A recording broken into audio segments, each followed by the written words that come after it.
गोविंद जय जय गोपाल जय जय गोविंद जय जय गोपाल जय जय श्री राधा रमण हरि गोविंद जय जय राधा रमण हरि गोविंद जय जय गोविंद बोलो हरि गोपाल बोलो गोविंद बोलो हरि गोपाल बोलो श्री राधा रमण हरि गोविंद बोलो राधा रमण हरि गोविंद बोलो बोलिए श्री बांके बिहारी लाल की जय जय श्री राधे।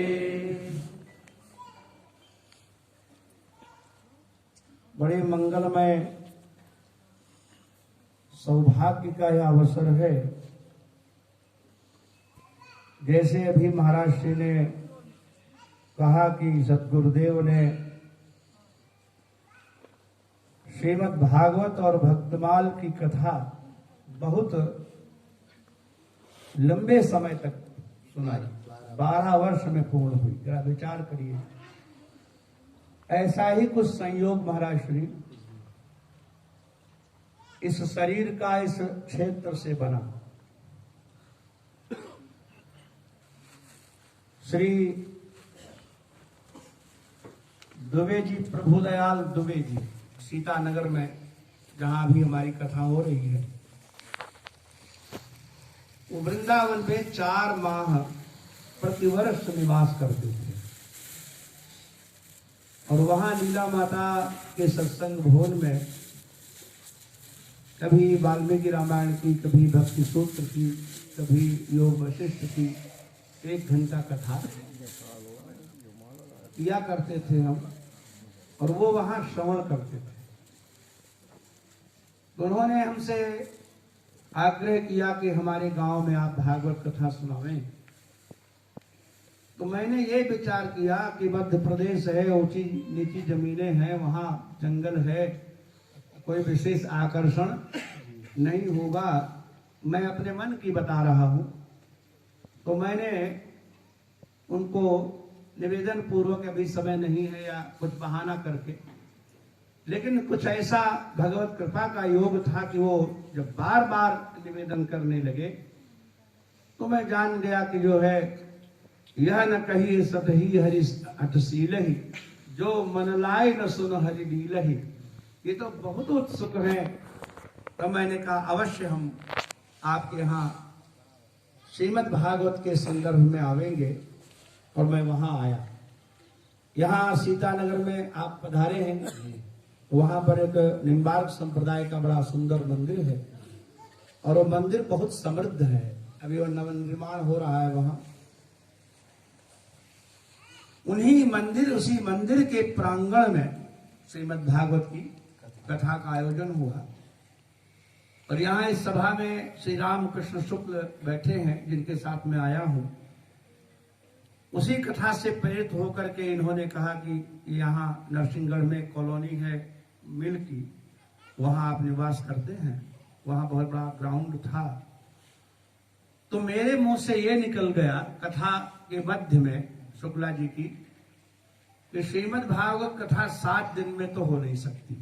महाराज श्री भी जहां कथा सुनाते हैं, आप कोई जिज्ञासु श्रोता अगर कहे कि महाराज ये अच्छी तरह सुना दीजिए, तो 3रे स्कंद में भी पहुंच जाए तो बहुत बड़ी बात है। 1 स्कंद की कथा भी हो जाए 7 दिन में तो बहुत बड़ी बात है। तो मेरे मुंह से निकला कि श्रीमद् भागवत के लिए कम से कम 40 दिन चाहिए। तो शुक्ला जी उठ करके खड़े हो गए तो कहा गुरुजी 40 दिन नहीं, 49 दिन। वाह,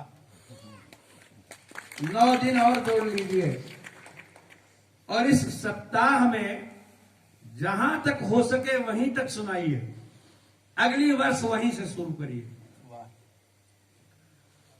और शुक्ला जी ने प्रतिवर्ष, कोई आप तो खैर बड़े संपन्न हैं, वो बहुत ज्यादा संपन्न भी नहीं है, लेकिन एक गृहस्थ के मन में कितना उत्साह होता है सामान्य। शुक्ला जी 10 कथाएं करा चुके हैं। प्रतिवर्ष एक कथा होती है और अभी तक मैं कृष्ण जन्म ही करवा पाया हूं 10 कथाओं में। अभी बाल लीलाएं अगले वर्ष जब कहीं संयोग बनेगा, ये जो चाइनीज वायरस आ गया इसके कारण बहुत लोगों का आर्थिक जो है हानि का उनको सामना करना पड़ा। और यहाँ पर इस समय भी जो कथा चल रही है वो शुक्ला जी के ही संबंधियों के यहाँ चल रही है। तो जब हमको उन्होंने कहा कि यहाँ दमोह में श्री नवीन जी निवास करते हैं, उनके पिता बड़े धर्मात्मा थे, उन्होंने मंदिर बनवाया है, रास्ते में हमको मंदिर मिला। ये लोग कोई हमारे शिष्य नहीं है, लेकिन इतना स्नेह है कि शिष्य से भी अधिक स्नेह करते हैं। तो नवीन जी ने कहा, गुरु जी एक दिन भोजन, नवीन की जो अर्धांगिनी बिटिया है वो हमको पिता तुल्य मानती है, हम उसको बिटिया ही कहते हैं, हमारे लिए रबड़ी बनवा करके डिब्बा भिजवाया। रबड़ी तो आप लोग खाते ही होंगे, बहुत बढ़िया रबड़ी। और फिर कहा, गुरु जी एक दिन प्रसाद और पाना है। शुक्ला जी ने कहा कि महाराज श्री आ रहे हैं। तो मैंने कहा चलो, धानाश्च सिक्ता और पितरश्च तृप्ता। आप समझे कि नहीं? रामराज आप पे नाम है? रामराज कौन है? अच्छा भैया। और देखिए आप दीक्षित हैं, हम आपके बीच में हैं।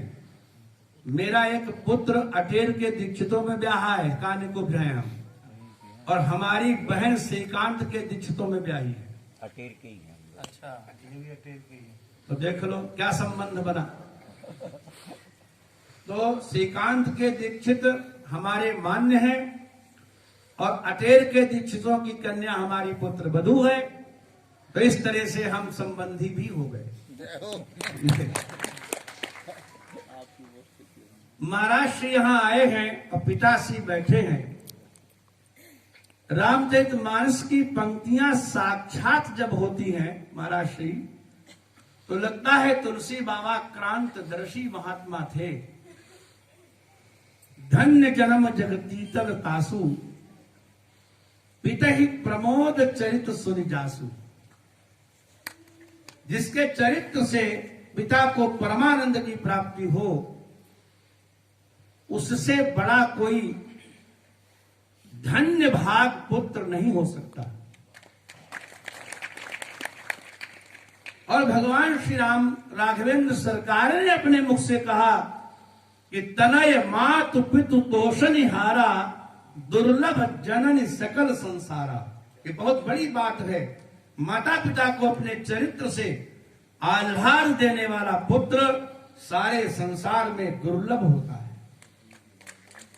तो जरा विचार कीजिए कि पिताजी ने कैसी तपस्या की होगी जो महाराज श्री उनके घर में पुत्र के रूप में परिणित हुए, प्रकट हुए।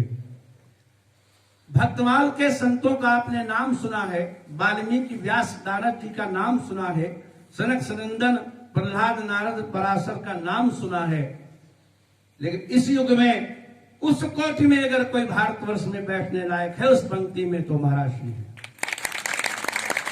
इसमें कोई संदेह की बात नहीं है।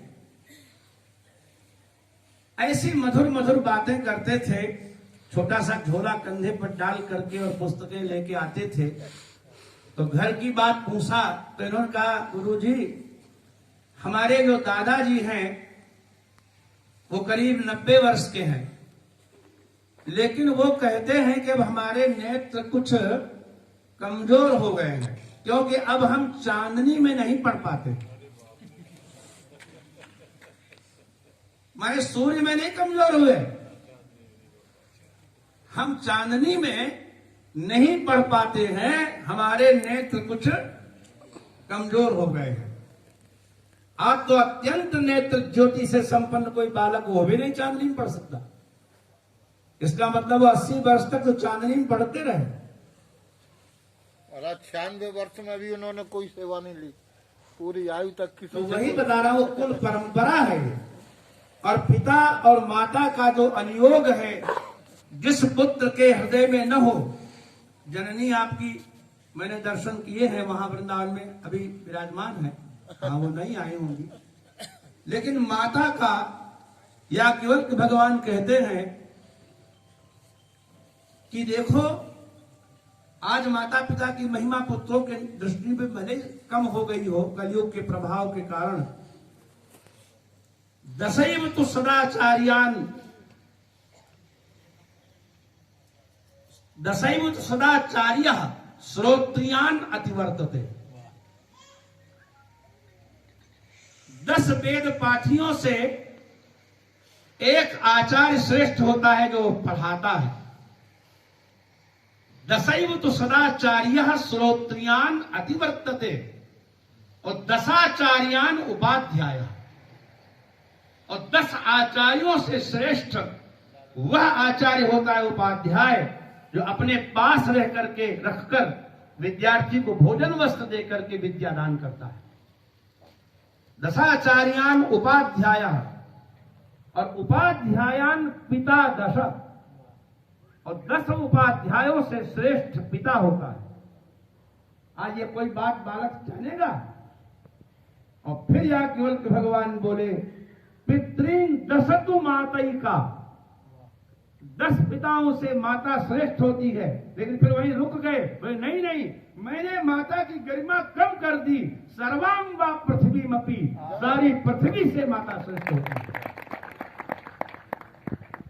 सर्वाम व पृथ्वी मपी गौरवेणा विभवती नास्ति मातृ समो गुरु। बड़ा लक्षण श्लोक हमारा।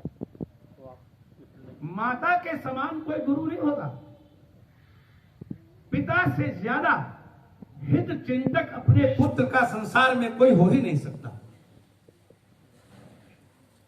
माता की एक बड़ी अच्छी पंक्ति है, शायद महाराज को तो आधे याद ही होगी, तो बहुत ज्यादा शास्त्र उपस्थित है आपको, सरस्वती की कृपा है। हम तो चकित हो जाते हैं जब आप वाल्मीकि रामायण की लड़ी बोलते चले जाते हैं तो बहुत रोमांच होता है, रोंगटे खड़े हो जाते हैं। एक हिरणी थी, हिरणी मृगी, उसको अभी भी प्रसव हुआ था, 4 दिन का उसका बालक था, वो चरने गई थी और वहां एक बधिक ने महाराज श्री उस हिरणी को पकड़ लिया, तो उसको मारना चाहता है बधिक। तो हिरणी कहती आदाय मांस मखिनम स्तनवर्जमंगात माम पुंच बारुक बागुरिक याहि कुरु प्रसादम। हे शिकारी, तू मेरे सारे अंग का मांस खा जा, लेकिन मेरे स्तनों को छोड़ देना, स्तन का मांस मत लेना, क्योंकि अद्यापि घास कवल ग्रसनान भिज्ञो मदमार्ग वीक्षण परह तनयो ममास्ते। मेरा बालक बहुत छोटा है और वो अभी घास खाना नहीं जानता है, वो मेरी प्रतीक्षा कर रहा है, मैं उसको दूध पिलाना चाहती हूँ, इसलिए तुम मेरा सारा मांस ले लो, लेकिन मेरे स्तन का त्याग कर देना। ऐसी करुणा माता के अतिरिक्त और किसी में नहीं हो सकती। तो ये धन्य है हमारे रामराज जी के पिताजी जिन्होंने ये उद्घाटन कराया। मुहूर्त तो क्या होता है, संत आ जाए सारे मुहूर्त हो गए। एक दिन महाराज श्री नारायण ने बड़े बड़े आचार्यों को बुलाया वैकुंठ में। कुछ नारायण को कहीं जाना होगा, काम वाम करना होगा, कोई ट्यूबवेल ऊपर खुलवाना चाहते होंगे, फ्लोर बनवाना चाहते होंगे। दोनों ने कहा आप लोग मुहूर्त बताओ। तो उससम प्रशंसते गर्ग, गर्ग ने कहा भाई सूर्योदय से पहले आप मुहूर्त कर लीजिए, यात्रा कर लीजिए, तो कोई आपके ऊपर राहु काल आदि का बिल्कुल प्रभाव नहीं पड़ेगा, सूर्योदय से पहले आप मुहूर्त कर लीजिए। आज मैं आ रहा था महाराज श्री, तो भागवत जी का एक श्लोक याद आ रहा था, सस्ता कुर्वन्ति माम सभ्यम, समझे, और दत्त वामतः पशवोतरे। अच्छे अच्छे युधिष्ठिर अपशकुन कहते हैं कि गाय और बछड़े अच्छे पशु हमको आज अपने बाईं ओर करके चल रहे हैं, और जो गर्दभ आदि है वो हमको दाहिनी ओर लेके चल रहे हैं। बड़ा भारी अपशकुन हो रहा है। मैं आज जब आ रहा था तो 3-4 जगह बछड़े मिले और सब दाहिनी ओर कर दिए। तो हमने कहा वाह, ये तो बड़ा सुंदर शकुन हो रहा है, बड़ा आनंद हो रहा है। शकुनम च बृहस्पति, शकुन बढ़िया हो, बढ़िया वायु चल रही हो, सुंदर सुंदर जो है मंगल में वनस्पतियां खिल रही हो, कोई सघट सबाल आओ बर राई, सन्मुख आयो दधि अरु मीना, कर पुस्तक दुई विप्र प्रवीणा, लोवा फिर दर्श दिखावा, नकुल दर्श सब काहू पावा। ये सब लक्षण अच्छे हो तो कहा बृहस्पति बोले काम हो जाएगा। लेकिन अंगिराच मनोत्साह, अंगिरा जी ने बढ़िया बात कही, मन भर रहा हो, लड़का देखा लड़की देखी, मन भर रहा है कि हो जाने दो, तो कोई पंचांग खुलवाया मत करो, खट व्याकरण। पर आप देखने गए, आप जमीन आपको खींच रही है, मनोत्साह हो रहा है, ले ले, तो किसी पंडित से पूछने की जरूरत नहीं है। अंगिराच मनोत्साहम। सारे आचार्यों ने कहा आपने सबका पूछ लिया नारायण, अपनी भी तो बताओ आपके हिसाब से। तो भगवान ने कहा हमारे हिसाब से ब्रह्म वाक्यम जनार्दन। कोई ब्राह्मण कह दे कि ठीक है यही मुहूर्त बढ़िया है, तो अब पंचांग देने की जरूरत। तो यहां ब्राह्मणों के भी आचार्य बैठ गए, आकर के उन्होंने कह दिया मंगलमय मुहूर्त है। तो सही बात है। आपने वृत्ति की चर्चा भी महाराज श्री ने की। वृतामृताभ्याम जीवेत मृतेन प्रमृतेन च, सत्यानताभ्याम जीवेत न स्वृत्या कथंचन। ब्राह्मण के लिए, दुजाति के लिए लिखा है कि ऋत वृत्ति से, अमृत वृत्ति से, मृत वृत्ति से, प्रमृत वृत्ति से और सत्यानंत वृत्ति से 5 जीविकाएं हैं दुजातियों की। ऋत वृत्ति, अमृत वृत्ति, सत्यानंत वृत्ति, प्रमृत वृत्ति और मृत वृत्ति। तो ऋतम उन शिलम प्रोक्तम, वो तो हो ही नहीं सकता। आप सीला बीन करके या बाजार उठ गई, उसके बाद गेहूं के दाने बीन के कुटुंब आज नहीं चला सकते। तो ऋत वृत्ति तो अध्याय ही समाप्त हो गया। अब उसके बाद है अमृत वृत्ति। तो अमृतम यदयाचितम, सुदामा जी उस काल में अमृत वृत्ति का जीवन जीते थे।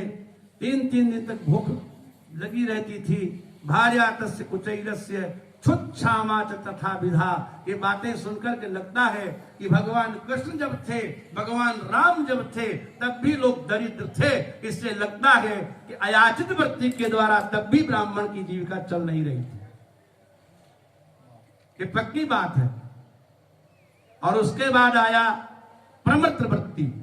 तो प्रमृत का मतलब होता है खेत जोत करके अन्न पैदा करना। प्रमृतम कर्षणम स्मृतम। और एक होती मृत वृत्ति, मरी हुई जीविका। मृतम जो नित्य याच्या से आज, रोज मांग के, बहुत कठिन है। तो कहा कि फिर क्या करें? बोले 4 वृत्ति छोड़ो। कहां हल जोतोगे? वाणिज्य करो, व्यापार। लेकिन व्यापार में एक ध्यान रखना दीक्षित जी, सत्यानृतम तु वाणिज्यम। पूरा सच बोल करके व्यापार नहीं किया जा सकता। अगर आप ईमानदारी करके साधु बन करके मिल चलाएंगे तो मिल नहीं चलेगा, थोड़ा झूठ बोलना पड़ेगा। कैसा झूठ बोलना पड़ेगा? उसका उदाहरण दूं मैं। महाराज से एक बार मैं कानपुर में, एक मारवाड़ी सेठ थे सतगढ़ा में, तो उनके यहाँ कोई व्यापारी आया कपड़ा लेने। 2-4 गांठें ली, व्यापारी ही आया था। तो कहा आप कुछ ज्यादा मूल्य लगा रहे हो सेठ जी। बोले ज्यादा ले तो गाय खाए। इतनी बड़ी कसम, झट पेमेंट कर दिया। जब वो चले गए तो मैंने कहा सेठ जी इतनी बड़ी कसम आप आस्तिक होकर के काहे खाए? अरे बोले महाराज जी आप समझते नहीं है कुछ। हमने कहा ज्यादा लेंगे तो गाय खाएगी, चारा ले लेंगे, भूसा ले लेंगे, ज्यादा लेंगे तो गाय खाएगी। तो सत्यानृतम तु वाणिज्यम, वाणिज्यम सत्यानृतम भवति। सत्यम च अनृतम च। तो आप कह सकते हैं कि इस उद्घाटन के समय में आप असत्य का उपदेश क्यों कर रहे हैं? तो बड़े भारी आचार्य, आचार्यों के आचार्य, जिनकी वो दृष्टि थी कि वामन भगवान को देखकर ही उन्होंने कह दिया कि ये समय रोचने साक्षात भगवान विष्णु रभ्यः, ये साक्षात भगवान है। जो इतना क्रांतिदर्शी महात्मा था, वो कहता है कि स्त्रीसु नर्म विवाहे च वृत्त्यर्थे प्राण संकटे, वृत्ति के लिए, जीविका के लिए, क्योंकि उपनिषद भगवती कहती है अन्नम ब्रह्म, अन्न ब्रह्म है, अन्नम हवै प्राणा, प्राणों का दूसरा नाम अन्न है, ब्रह्म का दूसरा नाम अन्न है। तो महाराज ऐसा सुंदर यह उद्घाटन आपने, हमारा लाभ ये हुआ। शुक्ला जी ने कहा कि गुरु ये तो चलना ही है दमोह। हमने कहा भाई धाना से सिकता पितरस्ट, धाना, दीक्षित जी इधर देखो हमारी ओर, धाना से सिकता पितरस्ट तृप्ता का कुछ अर्थ समझे? ऐसे से करो, नहीं समझे? एक आप ही की तरह बहुत बड़े जिम्मेदार थे, उन्होंने बुलाया पंडित गांव का, पिताजी ध्यान से सुने, आप भी बहुत अच्छे पंडित हैं, और कहा तर्पण कराना है पितृपक्ष में। तो जमींदार के दरवाजे पर महाराज जी बहुत बड़ा बट वृक्ष था, वहीं पर उन्होंने एक टब पानी रखवाया, तिल रखवाया, आसन लगवाया, कुसा रखे और कहा आइए जजमान, अब खूब ज्यादा पानी डालें ताकि बढ़िया तृप्ति हो पितरों की। और जैसे ये द्वार है अपना, इतनी ही दूर पर उनका खेत था जजमान का, और वो खेत धान का था। और बड़े आदमी थे, तुरंत अपने सेवक बुलाए, एक टब उठाओ, आसन उठाओ, पंडित जी उठो तो।